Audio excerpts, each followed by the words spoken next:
These 5 people are worth over £500 million and are ready to invest their own money in the best business ideas they hear. But will anyone convince them to part with their cash? It really isn't an investment for me. I'm afraid I wouldn't back you. I just question, really, why you've even turned up today. You're not really a businesswoman, are you? You've just lost me completely. Completely out. I'm not interested. I'm not investing.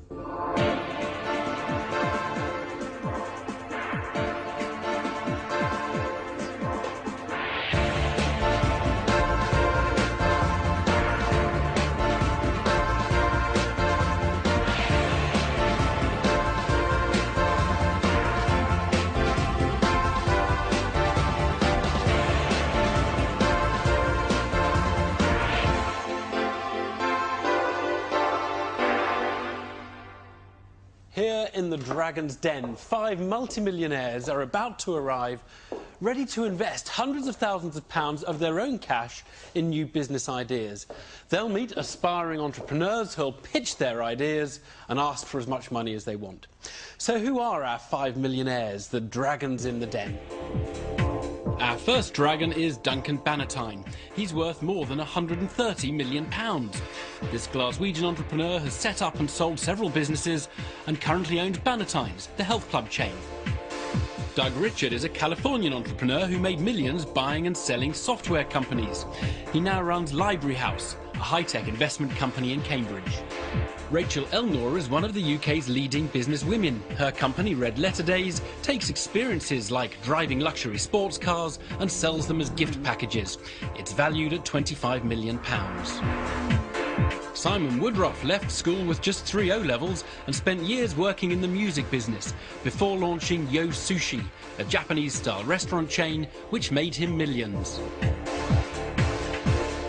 At 38, Peter Jones is worth more than £300 million. His extraordinary business fortune began at just 16 when he started his own tennis academy.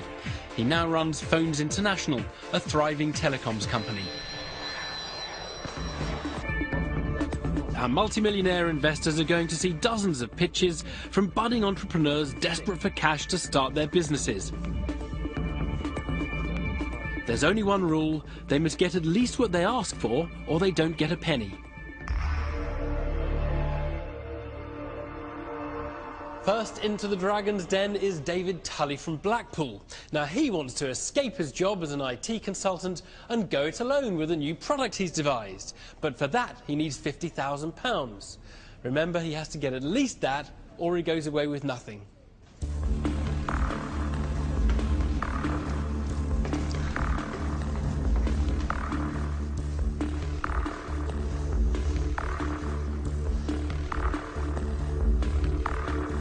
Hello Dragons, my name's David and I'm here to promote Maximat.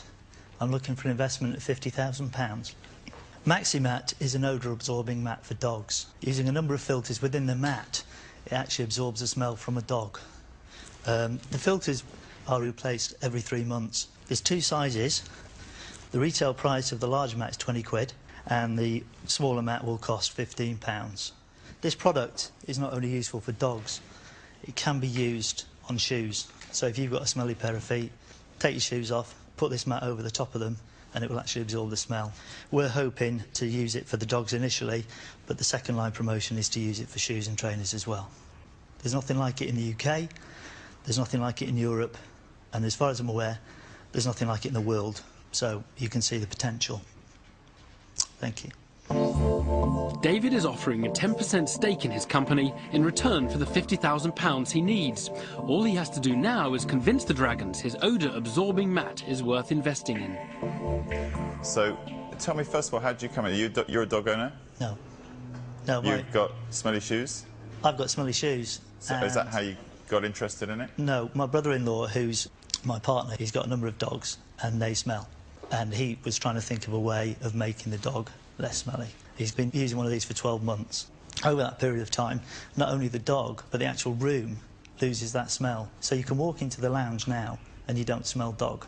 But some dog owners perhaps like the smell of their own dog.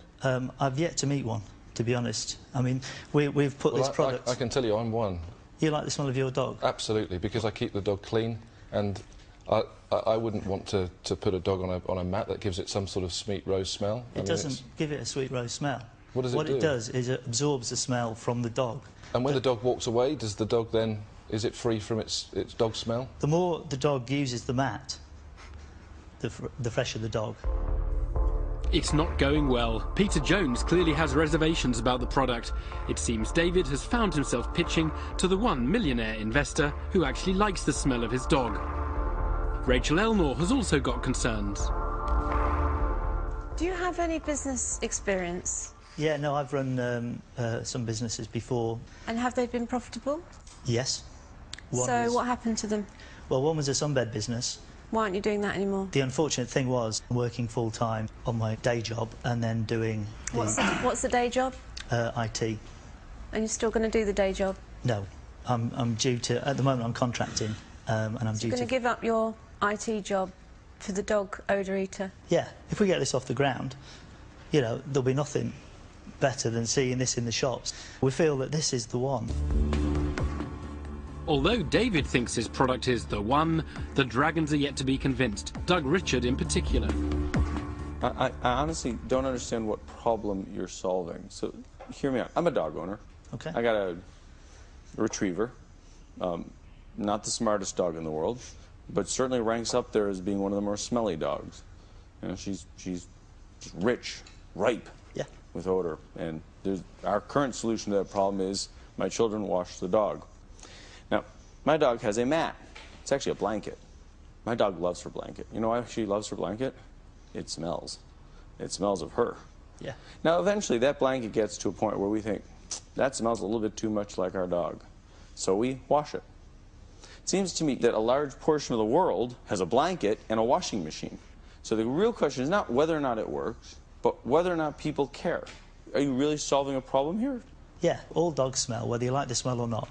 A lot of dog owners we found are conscious that a room smells of the dog. But it's not like we're going to stop washing our dog. If there's no problem, there's no need for a solution. Doug Richard is having major problems with the concept of Maximat. David needs £50,000, but he's struggling to interest any of the Dragons in his business. Peter Jones is preparing to bail out. Dave, firstly, I think I'd like a ticket to your planet because I've never seen anything quite like it. I think that what you've come in with today is just not an opportunity, let alone a business opportunity for an investment. I don't believe anybody will put any money into that. I think you're running down a very dangerous road to currently give up your day job to go and sell that type of product. If you don't sell anything, you're in real trouble. And I just question, really, why you've even turned up today. So I just want to say, you're not going to get a penny from me today. The first dragon is out. David's mat has completely failed to impress Peter Jones, and his chance of getting the £50,000 he came for looks small. Rachel Elnor is still in, but she needs convincing. David, how are you going to distribute this? How are you going to sell it? Through shops? We've got a website currently under construction. We want to advertise it, radio, TV. TV? Do you know how much a TV ad costs? Yes. How much? For a package of adverts within one of the regional TVs, you can get 32 slots. For £50,000? No, for less than that. It works out about £25,000. David, you don't want to go and just put money into TV advertising until you prove to yourself and to others. You need to start testing sales.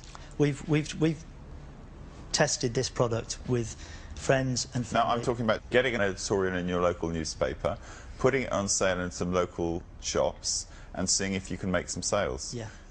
Tried that? We haven't tried it as yet. Like I say... Because if you came to me and told me that you'd sold 100, I'd believe it, you'd believe it, an investor would believe it.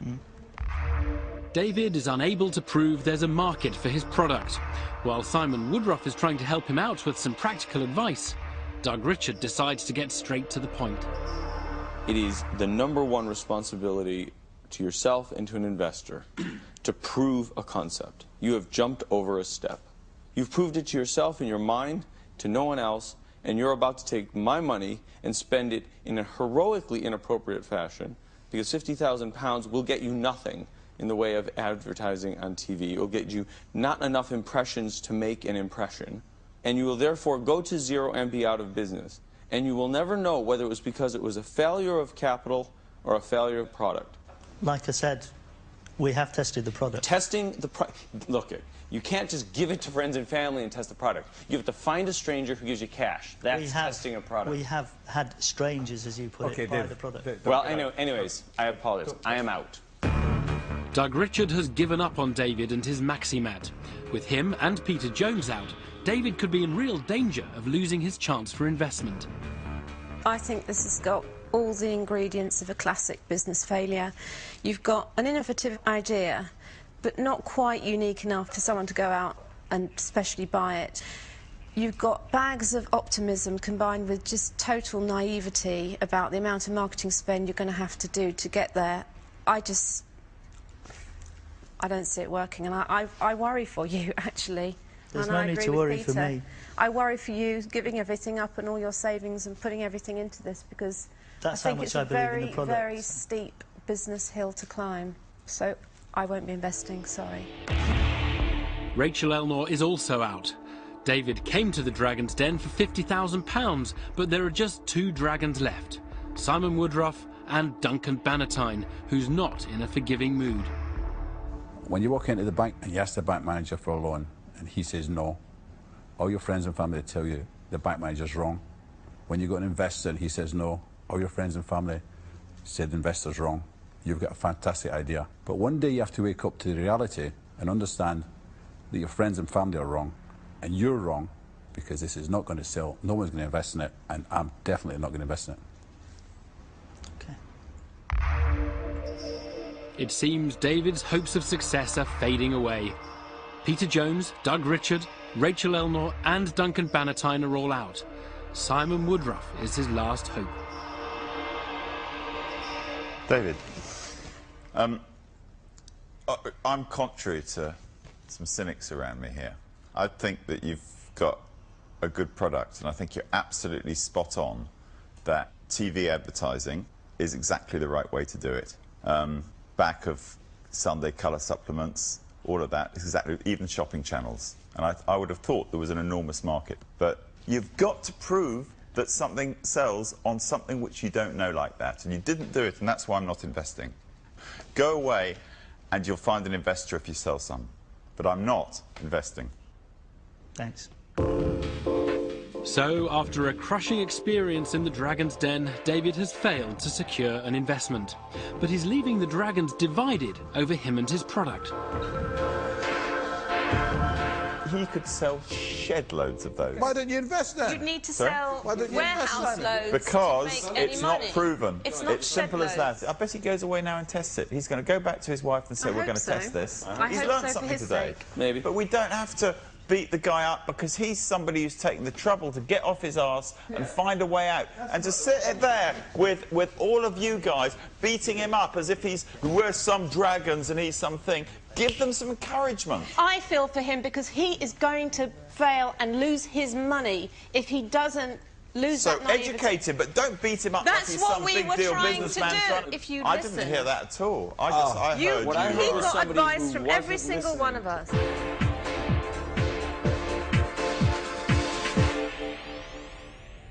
Listening to all of that, 4 out of 5 of them were skeptics, severe skeptics. You're still going to give up the other job, give up the day job and pursue it. Yep. It's still there. I mean, whatever they say, one of the chaps was quite complimentary, the others were a bit dismissive. But I think one of the things that was worrying them was that you were convinced of the product to a degree beyond any sort of reasonable evidence that you had. If I was pessimistic about the actual saleability of the product or whether it worked, then I wouldn't be here, because I wouldn't like to sell something that doesn't work. We believe in the product, and whether they believe in it or not doesn't matter.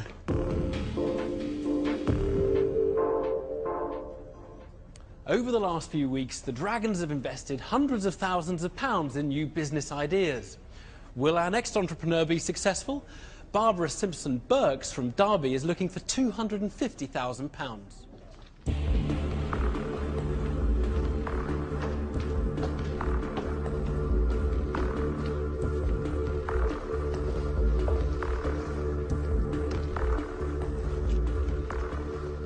Morning, Dragons. My name's Barbara Simpson-Burks, and I'm from Tattoo Erase. We're looking for £250,000. We've all got a view on tattoos. Most of us hate them. Even those that love them to start with gradually get to hate them. Now let's consider the scenario. There's the young woman. She would have traversed deserts for the man in her life, but now he's married, 3 kids. She wants to move on, but she's still got that evidence on her arm. Now, if you can get a system that removes tattoos safely, economically, doesn't need medical staff to run it, this is very different to any other system in the world. And you know, as fast as we're taking them off, another kid is having them put on. And that's another exciting thing about it, it's self-perpetuating. Because after we've removed the tattoo, the skin is in perfect condition, they can have another one put on, should they wish to. We've done the homework. We know the market out there. We're getting 8,000 hits a week on our website. The phones are ringing. We've had to have new phone systems put in, more staff. We've got it patented. We've got international patents. And we've got world rights on this tattoo removal system. We've got the enthusiasm. We've got the excitement. We've got the ability. But what we need now is more money to progress it even further. Barbara needs £250,000 and she's prepared to give away a 20% stake in her company. She's clearly passionate about the business, but will the Dragons feel the same way? So, Barbara, how does it actually work? It works very similarly to the way they had the tattoo put on in the first place. We put on a magic fluid, as we call it, which is obviously our secret, I'm afraid. And we go over the tattoo in a series of dots, in a very, very similar way to the way they had it put on, with a tattoo gun, if you like. What happens is the little area scabs up, rather like a chickenpox scab when you're a little girl or a little boy in most of your cases. And when the scab falls off, the pigment comes out with it. So you're left with little areas of clear skin. Right. If you can see what goes on here. You're going to show us pictures of scabs now? No, this is the... Oh, God.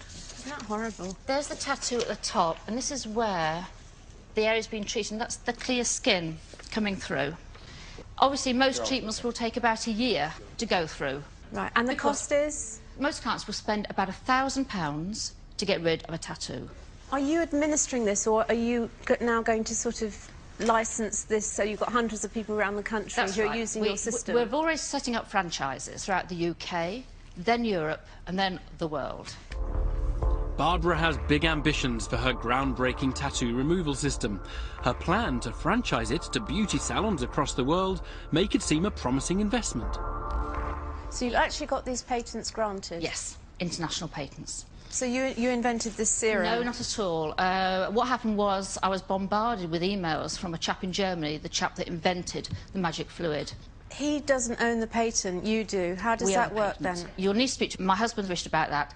The inventor is not a businessman. We're the business side. He is the inventor.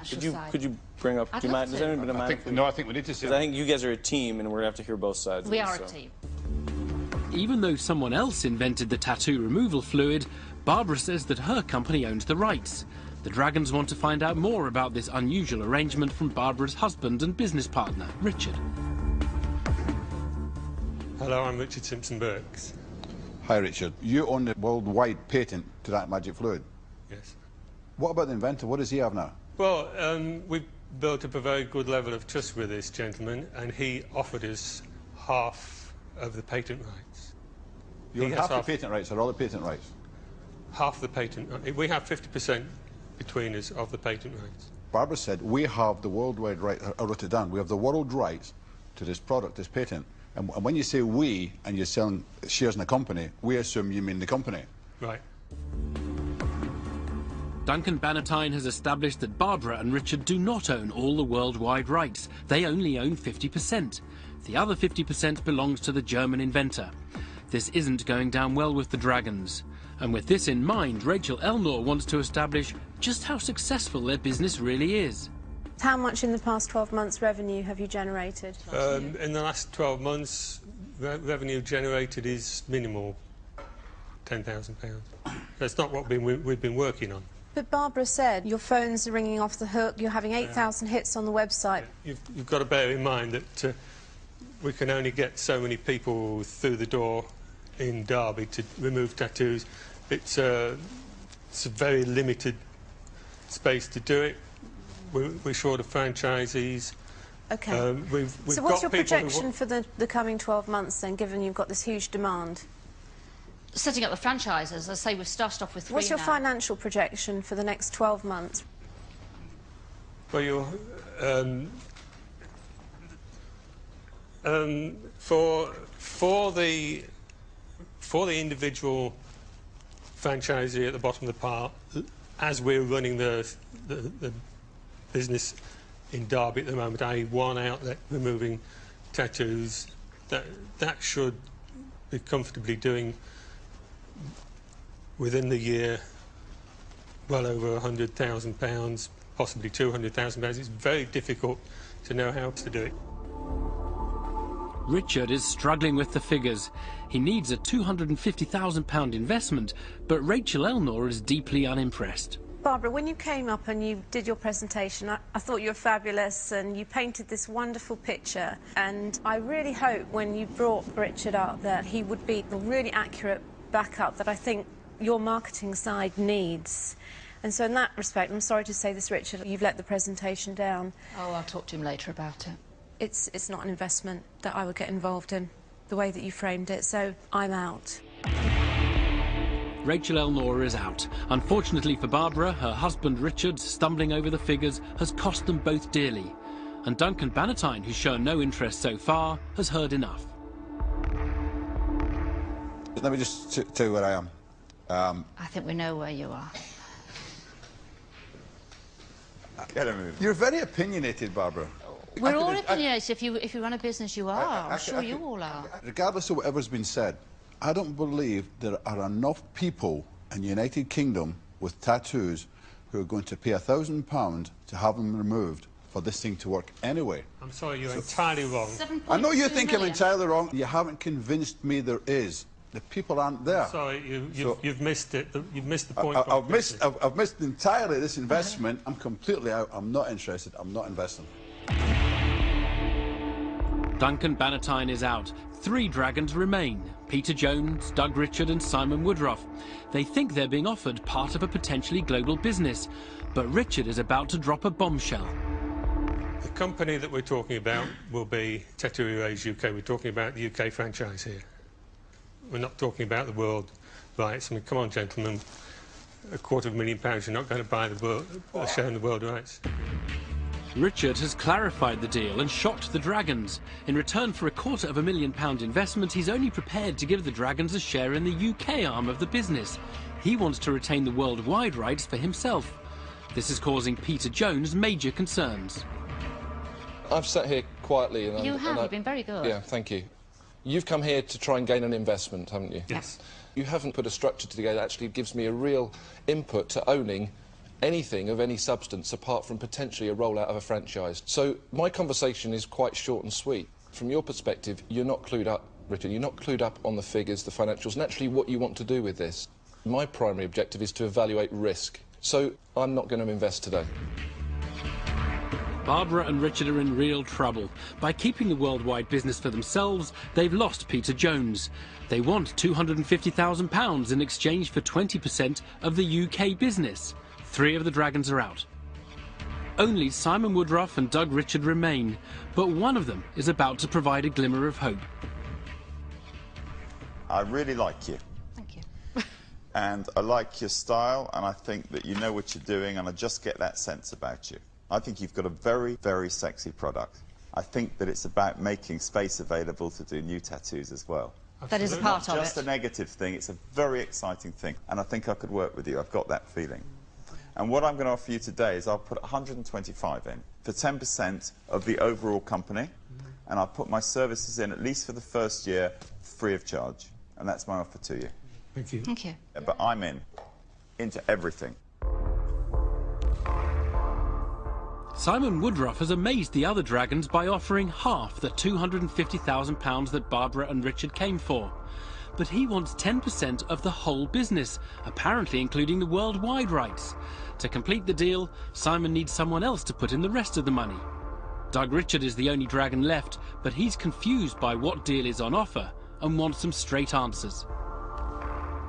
The difference between Simon and I, apparently, is I need utter clarity because you guys have managed to confuse me comprehensively. So what I'm trying to understand is, are you now offering a share of a worldwide business, or are you offering a share of a UK business? I think we could discuss that with you. We'll discuss it. Okay, no. They're not going to take people who behave like that. You've got to behave. I want one of you to come in. I want one of you to come in. Give me Then be quiet long enough for me to have a shot at this guy. You want me to back in, then fine. The thing I do not understand here, fundamentally, is what am I buying right now? You say I didn't get the plot? You walked up here and offered me a share of the UK. You're saying I want a share of the total company. It's debatable. It's a decent conversation between decent... These are serious businessmen. Hey, I'm trying to find out something, and I will if you stop long enough. I'm trying very hard to get... This is not a deal. This is about two people working out what's best for the deal. Interestingly enough, Simon, this is where we part company. Because if you were offering part of that larger business, the worldwide business, which is, I believe, what Simon asked for, and he's asked for someone else at this table to step up next to him, and I have a bloody well right to know whether or not it's the worldwide business today or whether it's the UK business. It's a completely straightforward question. It's the utterly essential question.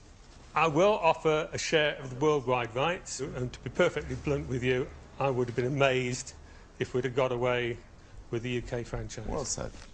If you want to invest at the level that Simon's defined, that's fine.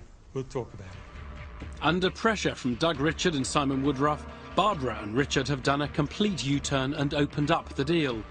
This is the latest in a string of surprises. Now they're talking about the worldwide business. Will Doug Richard invest? I'm not impressed. Coming in saying, I'm going to offer you just the UK is against the worldwide rights. The dimensions of the opportunity that you now change. It's like saying, I'll offer you 1 or I'll offer you 10. Let me put this to an end. I couldn't work with you guys. I wish you the best of luck. But the fact that you're willing to go from the UK to the world, I don't know what will happen next in our relationship, but I won't like it. I'm out. Barbara and Richard's crafty negotiating tactics have lost Doug Richard. With the rest of the Dragons already out and Simon Woodruff only offering half the money, Barbara and Richard are left in an impossible situation. I've tried my best, guys. Yeah, I've done my best. I think it's great what you're doing. I'm sorry that it hasn't happened. Don't worry. We'll still do it. Thank you very much. Good luck. Yeah. Good luck. Yeah. It's all over for Barbara and Richard. Doug Richard was the only Dragon left to add to Simon Woodruff's offer, but by changing the deal at the last moment, they lost his trust and his money. Although Simon Woodruff was willing to invest, he still wasn't prepared to put in the full amount. Were you serious, Simon? Absolutely serious. Well, why don't you put your money where your mouth is instead of playing with these people? Why don't you put 250 in? Put 250 in, put your money where your mouth is. I have an amount of money in my mind ready to invest, and it's deployment of what funds you have. Right, I agree with I'm absolutely serious about that. What a great thing. You've got to start putting your money where your mouth is, because you're in here, you're saying, yeah, and then you're sending this, sorry. You know, if you really believe in it, put your money where your mouth is and invest in them. What about the mood of that encounter, Barbara? Oh, I thought it was quite fun. You were described as opinionated at one point, I think. Yeah, well, I am. People in business are, aren't they? I mean, you don't get anywhere if you're not. You can't be a wallflower, can you, when you're in business? They said this man let you down. They said he let you down in the presentation. He'd never let me down. Absolutely not. No, not at all. Half the time they were not listening, and bloody Duncan, he was not going to listen, come out of high water. Duncan had made his mind up virtually as soon as we started that he was not interested. But we could have worked with Simon. He's on our wavelength. He was... What was the deal, though? I mean, he was talking about 20% of the worldwide rights to everything, as far as I could see. You weren't going to give him that, were you? No, but we would have negotiated that afterwards. No, but it's a fundamental feature of the negotiation. That's yes, we could have stood up there. Am I buying the house or am I buying the fence down the side of the garden? I mean, that's a huge, huge difference, isn't it? Yes, but we would have sold the whole house, but the price would have been negotiable.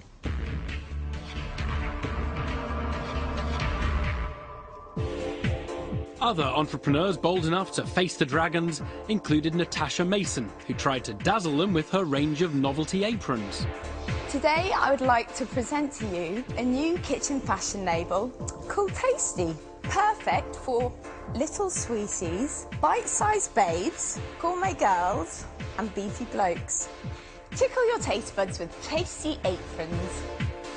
She thought she had it all tied up, but her kitsch pitch failed to impress. I think it's pretty ludicrous that you came to ask for an investment today. You're not really a businesswoman, are you? Your whole product and presentation is just one word, and it's just a gimmick. Yunus Ali was pitching halal cuisine, a new range of convenience food which he says will suit a strict Muslim diet. Okay, you may be asking what is halal. When Muslims talk about halal, it means the way the meat is killed and it has to be blessed. But he soon discovered that honesty isn't always the best policy. The lasagna at the moment, I don't feel it's the right taste for me. OK, so you're not sure the quality? That's a real alarm bell to me. I'm just not interested. I'm not going to invest in you. I'll see you when I'm loaded. We will create real jobs for real people producing really good beer. Gordon Wetzel Stewart and wife Petra had high hopes for their Glasgow-based brewery. Have you any track record of running a brewery or a restaurant or a bar? No. With no experience, they didn't last long. You are going to charge me 70 pence per pint. No, I'm not. I'm charging you £75 per keg. Well, which is 70 pence per pint. It doesn't add up to me. It's like you're talking another language to what bars and restaurant operators do. I'm just trying to work out what you're charging me per pint compared to what I'm already paying per pint, to see if I can buy it off you per pint cheaper than what I'm already paying per pint. You will be able to buy it. But I don't know what it costs per pint off you because you won't tell me. That may be the worst business pitch I've ever heard.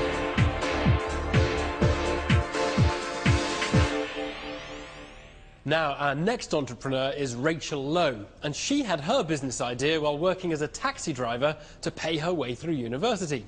She's looking for £75,000, but she has to get at least that, or she goes away with nothing.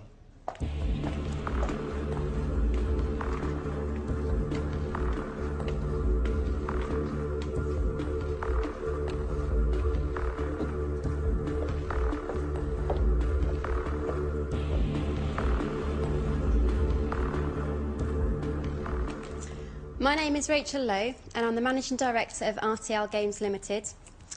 I'm pitching for £75,000 and this is my first product, Destination London, being launched this year at Hamleys of London. The Portsmouth edition is being launched at Cascade Shopping Centre in Portsmouth.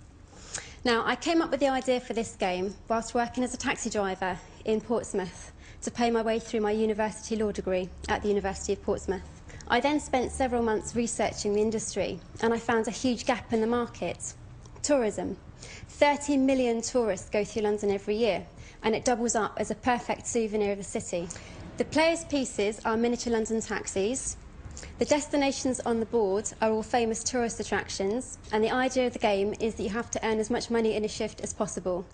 Further investment will mean that I can get future additions to market, which include Destination New York, Destination Paris, in fact, any capital city of any country. It really is a fantastic investment opportunity. Thank you for listening. Rachel is looking for £75,000 in exchange for a 30% stake in her company. With her finished sample and her promise of a launch at Hamleys toy store, she seems confident. But will she persuade the Dragons to part with their money? Can I have a look at the board? Of course, yeah. How do you play it? You all start at the rank, and the idea of the game is you have to get to as many destinations as you can. Can I go in any direction I want once I've thrown the dice? Yeah, you can. So, if I got a 3 and I go to this traffic light, I've done It means that you pick up a traffic light card, and then you follow the instructions on the card. That's the kind of thing it'll be. You have been caught doing 30 miles per hour, pay a £60 fine, and you will receive 3 points on your licence. So, in this game, then, if I get 12 points, do I lose my licence? You do, and you have to buy it back for a fee. And it's an enjoyable game? Yes, it's good fun. And it does work. It's been tried many times. Rachel's working hard to interest the Dragons in her board game, but a good product is only part of the package. Doug Richard wants to know about her marketing campaign, and in particular, her launch at the best-known toy store in Britain. Tell me about your Hamleys relationship. What exactly have you agreed with Hamleys? Hamleys are going to launch this product. I mean, they're the most established toy store. You can assume I know who Hamleys is. OK. They're going to launch this product. And what does that mean? I mean, they could launch the product by, for example, putting a table in the front of the store and stacking it high. That's a launch. A high-profile launch. I'll have some celebrities there with, you know, celebrities that have got children. You're going to pay the celebrities or organise the celebrities to come to Hamleys? No, organise the celebrities to come to Hamleys. Right. What are Hamleys actually doing off their own back with their own money in their own time? Well, all they will do is they will organise the press and the media to be there. What I will do is I will make sure that I've got, you know, enough promotional material outside. What you mean is that Hamleys will tell the press there's going to be a launch, and the press will decide whether or not to turn up. And even if they do turn up, then the newspaper will decide whether or not they want to print it. So you might get nothing out of it. Press-wise? Press-wise. Possibly. It's not going well.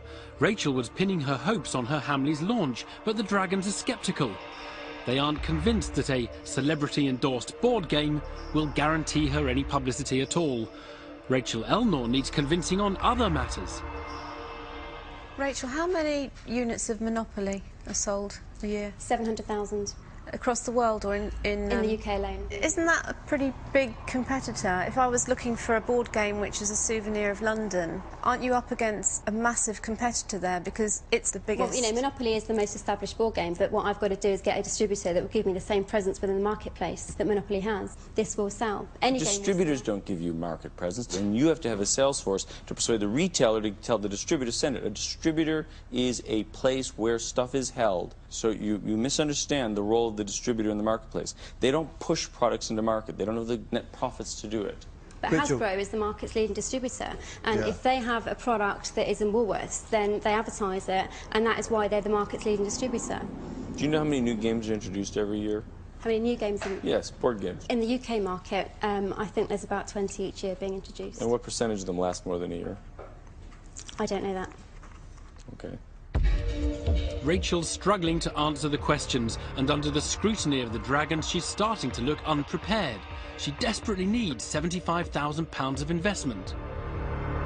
Simon Woodruff has made his decision. Rachel, I think it's brilliant what you're doing, and it may do very well. But I don't think it's an investment, because I don't think you're far enough on. It's very hard for a third-party investor to actually make an investment in somebody who's not actually got that business experience. So I think you're going to do well with it, but it's not an investment yet. Okay. Rachel has lost the interest of Simon Woodruff, who's not prepared to gamble on her lack of experience. He's the first Dragon out, but Peter Jones has similar concerns. Rachel? Hello there. From my perspective, I think that the gaming market, we all know, is very competitive. And I think what you're trying to do, I think, is very inventive. But the level of experience that you've got in running a business is obviously of a major concern. I don't actually want to invest in somebody that actually is going to go through that learning experience, because there's going to be so many and too many pitfalls. Okay. So on that basis, I'm not going to invest in the business. Rachel has also lost the confidence of Peter Jones. So Rachel Elnor, Doug Richard and Duncan Bannatyne are the only Dragons left. Although Doug Richard has already spotted some major flaws in Rachel's business, he hasn't finished with her yet. So what's your fiscal year? When does your year start as a company? You are a company, right? I'm a company, yes, yeah. You're a limited company. Yeah, so I've been set up limited since November. what level of revenue are you committing to create in the first year? In the first year? Yes, the one that starts at the beginning of December this year and ends the end of November next year. I would say minimum 30,000 units. Can we use pounds sterling instead of units for the purpose of discussion? How much money do you intend to create? How much revenue do you intend to take in the first year? In the first year, 200,000. Okay. Will you make any money on that, or will you lose money on that? Make money. So what is your estimated profit at the end of the first year? Loosely speaking, I'm just trying to get a feel for it.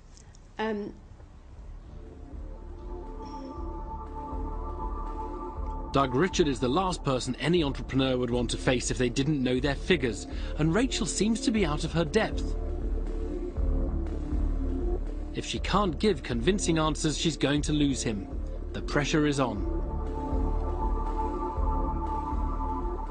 If 30,000 units are sold within 1 year, The net profit on that is 190,000. No, the gross profit on it might be 190,000, but the net profit certainly is not. Well, I was working out the difference between £8.50 and the oh, so you were working out the gross £2.70. profit. Okay, well, I misunderstood. I'm interested in your net profit. I'm interested in whether the company, after running its overheads and your salary and everything else, ends up with a profit at the end of the first year. And the answer is? Okay, the estimated profit on that is approximately 180,000 for the first year. Okay.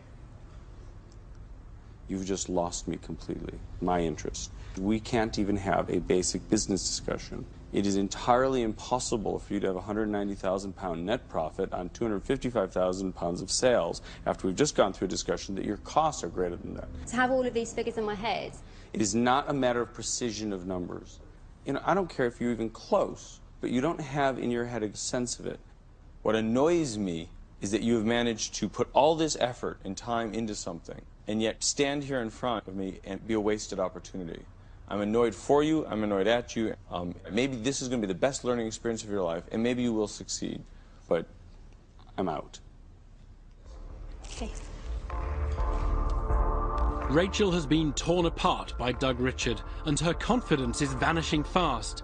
She still needs to raise the full £75,000 she came for, but just two dragons remain, Duncan Bannatyne and Rachel Elnor.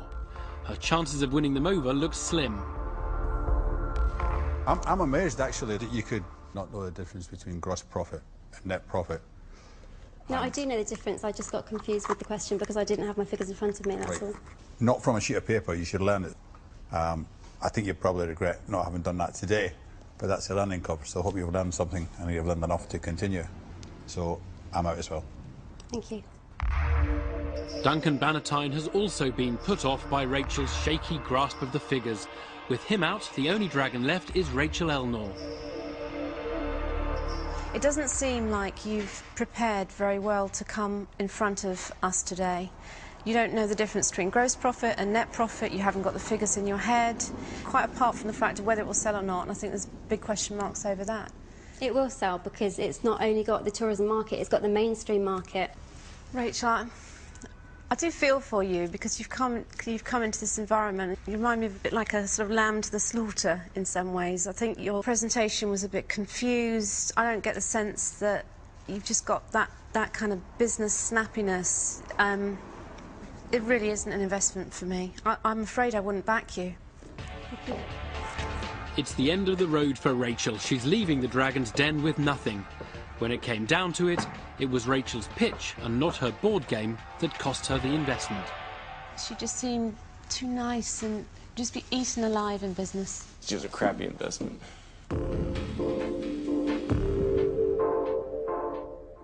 Rachel, you must have been taken aback by the sort of negative reaction you got. I was, because I mean, I've done lots of business presentations and I've always coped with it. But accounting isn't my strong point. I can't have figures in my head. It's something that I do need on paper. But there's many successful business people that don't necessarily do the figures, but, you know, they'll have someone else. And when I'm successful, I'll have someone else doing it for me.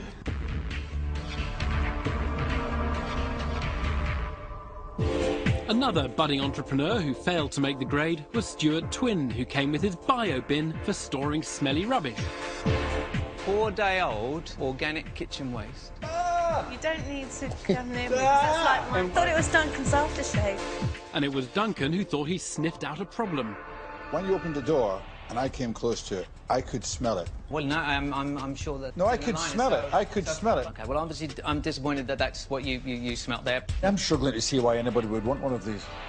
Jenny and Bill Conway wowed the Dragons with their Formula One style car you can drive on any road. Basically, this car can do 0 to 60 in about 3.5 seconds. The idea was big, but the business was small. What would make me excited about investment is how you're going to become a success. You want us to fund a business that funds your passion. We're thinking, what do we get out of this? Most investors want to be able to make money.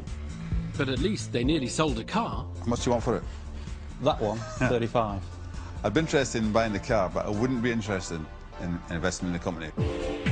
Next up was Sean Costello with a state-of-the-art karaoke system, which lets anyone record their own CD or pop video, regardless of talent.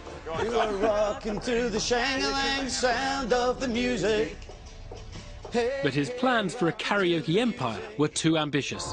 Why on earth wealth, would you want to be in some rush to launch 5 businesses at once? It's too much, too soon, too early, too complex. My little brain just won't take it all in.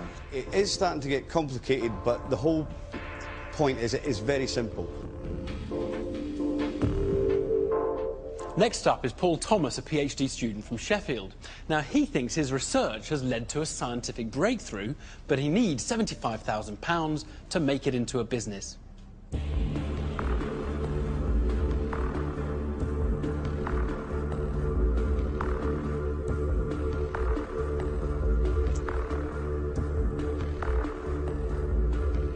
Okay, hi, my name's Paul Thomas, and I'll be representing my company, Mycorrhizal Systems. And we're looking for an investment of £75,000. Now, Mycorrhizal Systems is a company based around the production of black truffles. The truffles are actually a form of underground mushroom, and it grows in conjunction with tree roots. And the demand for these truffles is currently so high that they command more per unit weight than is paid for gold on a wholesale price.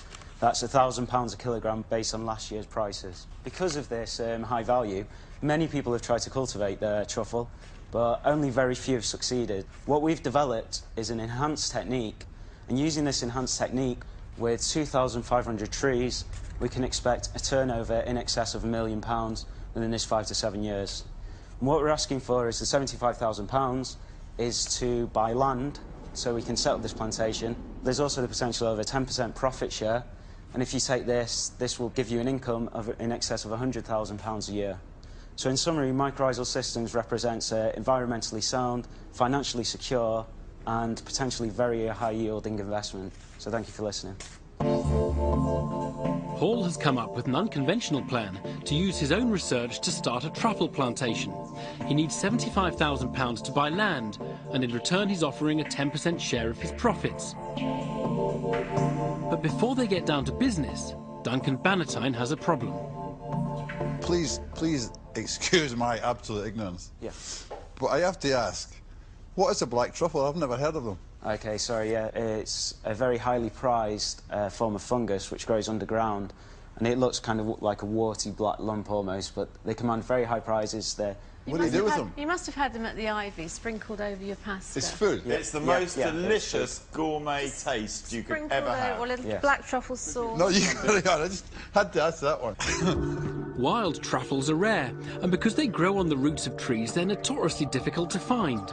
Paul says he's found a way of cultivating trees in a laboratory that he guarantees that truffles will grow on. So nobody else is trying to culture them in the laboratory environment? I don't know anyone who has cultured it. Obviously, it's a very secretive business. And you can successfully, on a repeatable basis, culture it in the lab? Yes. I buy everything you said. You've got a real innovation here. And I'm trying to figure out where your stage you're at so I can figure out how one might make some money on the thing.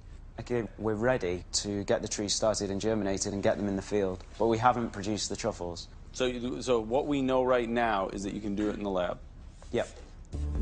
Paul wants to spend £75,000 on buying land for his truffle plantation, but Doug Richard has discovered that he hasn't actually grown any truffles yet. Simon Woodruff needs convincing. How do you know whether this works or not? Or when will you know?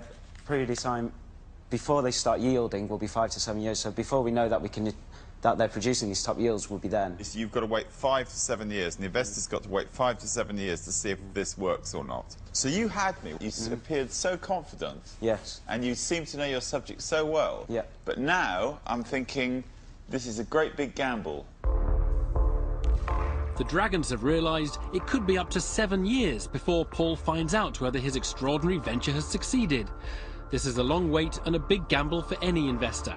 For £75,000, Peter Jones isn't prepared to take the risk. This seems to be such a dream, and it's a dream beyond belief. All I can tell you is that if this works, guys, it's going to be great over 5 or 7 years. You can't expect an investor with any level of solid thoughts, apart from this maybe a bit of fun, to invest in that business. Peter, Paul's presented really well, and actually you've come up with something that I suspect is unique and actually very marketable, and I think you should be applauded for that. Well, Rachel, you need to hold on to your money because you're going to lose it very quickly if you've got that attitude. At the end of the day, if it's not going to make you money, business proposition you shouldn't be interested. The proposition that Paul's put forward is actually this is an investment in a piece of freehold land with a profit share on what you can yield. Yeah. So actually, from that point of view, It's actually a pretty good investment because you're investing in a piece of freehold land, and we all know where land goes ultimately over long periods of time. Generally speaking, it goes up. I could invest in land tomorrow. I could go and if somebody could come and pitch here, I'll stand up there and say, 3 pieces of land, Rachel, there you go. Here's £100,000 I want today. But we all know land increases. That's not a reality of life. It's a protection on your investment, isn't it? That's a nonsense. I think for me, we may as well go and invest in a garden centre because that's what the reality is. They do very well, Peter. And I'm sure they do. I don't think this is ever going to make money. This is a pipe dream from university that you've had, so I'm out. The first dragon is out. Paul's truffle plantation has created a huge difference of opinion between Rachel Elnaugh and Peter Jones. Duncan Bannatyne has thought of a different problem. Truffles worth more than their weight in gold, left in a field? If you don't secure your land before you start harvesting the truffles, they won't be there when you go to harvest them. We would have to have very strong fences put in place. Where's the money coming from? For the security. Yeah. That would come as soon as we start to harvest the truffles. As soon as we start to harvest them and get them out and we know they're producing, then that first year's profits would be incorporated into... I don't know if you're putting the chicken before the egg or the egg before the chicken. How can you harvest them if they've been stolen? And how can you fund security if you haven't harvested any to fund it? It doesn't work out. It's bizarre. Because I think you're in dreamland, honestly. I think you should really try a different method of making money out of this. Yeah. And so I'm not going to invest. Duncan Bannatyne is out. The Dragons are pulling apart Paul's idea bit by bit. With no means of protecting his valuable truffles and a 7-year wait for uncertain results, Paul's proposal looks more like speculation in land than investment in a business. And there's more bad news. Paul. Yes. I'm not really interested in buying land and hedging it. I think it's an elegant proposal, and I think there's a category of investor who will find that attractive. But what I find interesting are high-risk, high-return investments. Yeah. So I wish you the best of luck, but I'm out. So far, Paul has not persuaded anyone to invest in his adventure. Duncan Bannatyne, Peter Jones and Doug Richard are all out. Whilst they aren't prepared to throw their money into his idea, it seems one dragon might be. I think this sounds a lot of fun, Paul. I really do think this sounds a lot of fun. How much is the land going to cost? We're budgeting the $75,000 for the land, but potentially we could get it a lot cheaper. How much land? 5 hectares. Do you know where it is? I know. I've got a rough lot with me here, this black area here. This has to be in a particular part of France. Yes, these are proven areas where it grows wild anyway, and they're on the right bedrock, the right soil conditions. Yeah, what about if I just went and bought you a piece of land? How would we do the deal?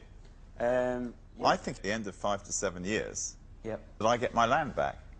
It's my choice. Yep. And then we're both free to go each other's ways. But if it has a truffle plantation on it, it's producing very high yields, it will be worth a very large amount. All right. And also, if I'm going to put the time in, as long as it's producing a large amount of truffles, I like to keep that land going and keep the plantation going, so I've got a constant income from it. It'd be good to... OK, well, I think if I'd earned, say, the £75,000 plus, say, 100% return over that period of time, a minimum as a bottom, yeah. The land would then transfer into the company and be owned by the company. Yeah. So far in the Dragon's Den, Simon Woodruff has not made an investment, but he's showing interest in Paul's grand plan. Will he go all the way and invest? What percentage of the company would you give to me? I was looking at a 10% profit share or equity share, however we work it, negotiating. What about 25% ownership of the company?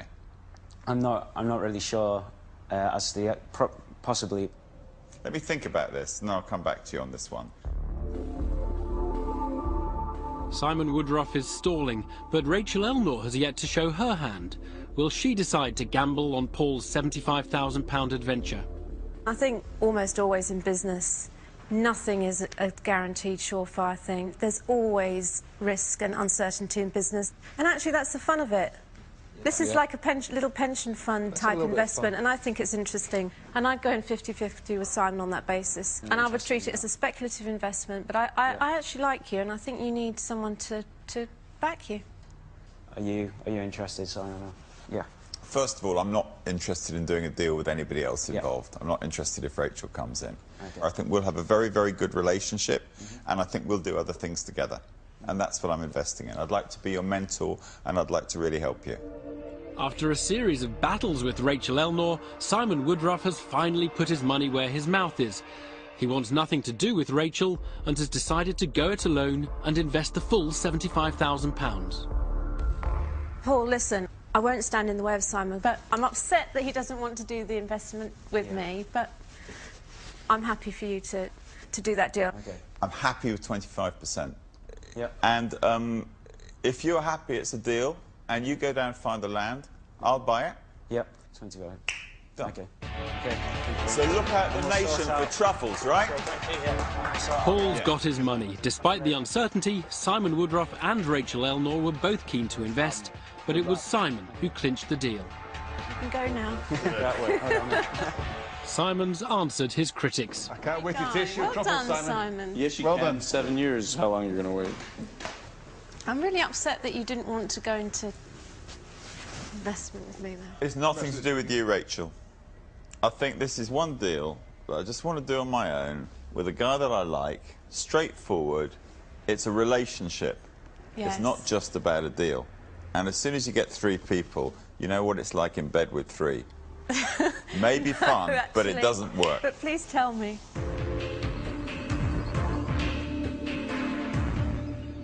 Paul, well done. Are you happy? Yes, very happy. I thoroughly enjoyed it, and I think I secured a very good deal with Simon there. So yes, very happy. But I hadn't planned on building up such a big business. But with Simon's help, I think it could be very exciting and very good. Now, what about there were a couple of them who were just totally negative, didn't bite? Well, I mean, were you surprised at that? No, I wasn't surprised at all. I think a couple of people, perhaps because I didn't explain fully, probably my fault in communicating the idea. You've been very polite. I mean, one of them didn't even know what a truffle was. I mean, that was... but that's fine. I don't expect them to know what a truffle was. OK, well, really good luck. Thank you I very hope much. it goes well with Simon. Cheers.